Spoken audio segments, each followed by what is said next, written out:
अस्सलामुअलैकुम फ्रेंड्स। कामयाबी की एक शक्ल वो भी है जिसमें आप लोगों की सोचों में अपनी जगह बना लेते हैं। मुनफरिद बनो क्योंकि फोटोकॉपी को हमेशा तस्दीक की ज़रूरत पड़ती है। बातों को समझने में वक्त लगता है, इसीलिए अपने आप को ये वक्त ज़रूर दिया करें। खाना हो या मोहब्बत, किसी को अगर ज़्यादा दे दो तो वो अधूरा छोड़ देता है। जिसको अपने अंदर झांकना आ जाए वो फिर दूसरों के एहसासात समझने के काबिल हो जाता है।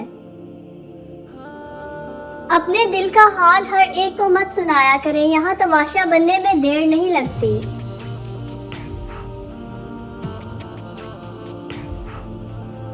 हर एक की सुनो और हर एक से सीखो, क्योंकि हर कोई सब कुछ नहीं जानता, लेकिन हर एक कुछ ना कुछ जानता है। लोगों के अच्छे इंसान बनने के इंतजार में आप खुद को एक अच्छा इंसान बनाने का मौका जाया कर सकते हैं। अच्छी जिंदगी अच्छी सूरत से नहीं, नीयत से मिलती है। इंसानी बस्ती का पस्त तरीन मकाम वो है जहां वो मजबूर इंसान से अपनी बात मनवाता है।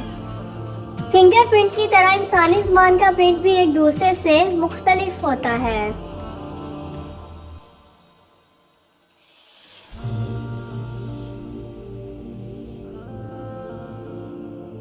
जो इंसान हर वक्त सबकी खुशी चाहता है, सबके बारे में अच्छा सोचता है, सबका ख्याल रखता है, वही इंसान जिंदगी में हमेशा सबसे अकेला रह जाता है। फ्रेंड्स, कैसी लगी आपको वीडियो मुझे कमेंट करके बताइएगा। वीडियो को लाइक करें, चैनल को सब्सक्राइब करें for more videos. Take care and अल्लाह हाफिज।